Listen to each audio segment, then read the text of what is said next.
ស្ដីបងប្អូនអ្នកស្នេហាវិស័យឡាជួបគ្នាម្ដងទៀតហើយជាមួយនឹងកម្លាំងខ្យល់ហាត់នោះម៉ានបាទ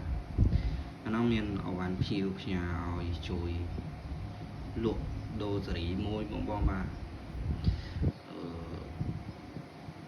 អានេះជាប្រភេទភពស្វាយឈើបងប្អូនមានស្វាយស្រាប់តែខ្ញុំដោះចេញដោយសារខ្លាច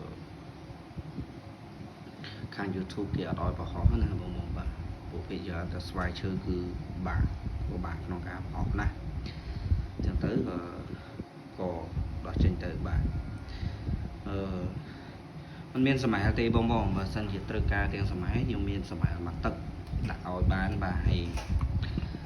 នេះសឡងសើហើយស្វាយនៅនោះបងប្អូនហើយនៅស្វាយនៅនោះអញ្ចឹងដល់ប៉ុណ្ណឹងហើយខ្យល់អីគាត់ផ្ញើមកយូរដែរហើយបងប្អូនបាទគាត់ផ្ញើមកហ្នឹងហើយខ្ញុំមានបញ្ហាសុខភាពទៅក៏អត់ដែលបានបង្ហោះឲ្យគាត់ទេបងបាទផ្ញើមកចូលមួយខែហើយបងហ្នឹងតែខ្យល់អត់មានធ្លាក់សោះហ្មងហ្នឹងហើយ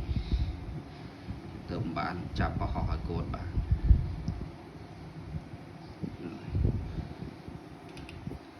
មកទឹកក៏បងវាមិនអាចស្អាតដូចថ្មីទេបាទ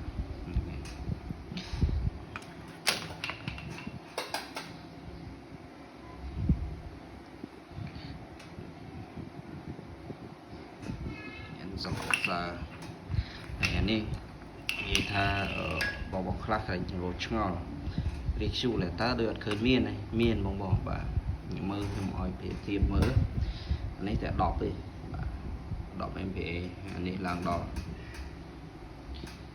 2000ជាងបាទអញ្ចឹង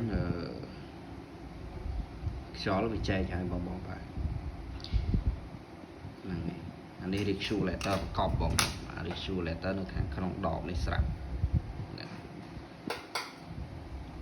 ប្រភេទពុននេះវាមិនងាយមានបញ្ហារឿង regulator ទេព្រោះ regulator វាជាប្រភេទ regulator ប្រកបណាបងបាទអវ៉ាន់មានតែប៉ុណ្្នឹងទេបងអត់មានអីច្រើនទេហើយខ្ញុំក៏អធិស្ឋានផងបងបាទនិយាយទៅវាអត់ច្បាស់ឬក៏និយាយទៅរៀងហត់អត់ទាន់សុខភាពអត់ទាន់ស្រួលបូលនៅឡើយទេបងបាទហ្នឹងអានេះគាត់សូថាវ៉ាន់ហ្នឹងដល់ណាហើយទៅក៏ឆ្លៀតងើបមកថតបង្ហោះឲ្យបងទស្សនាហ្នឹងតែប៉ុណ្្នឹងទេអរគុណច្រើនជួបគ្នាក្នុងវីដេអូក្រោយបាយ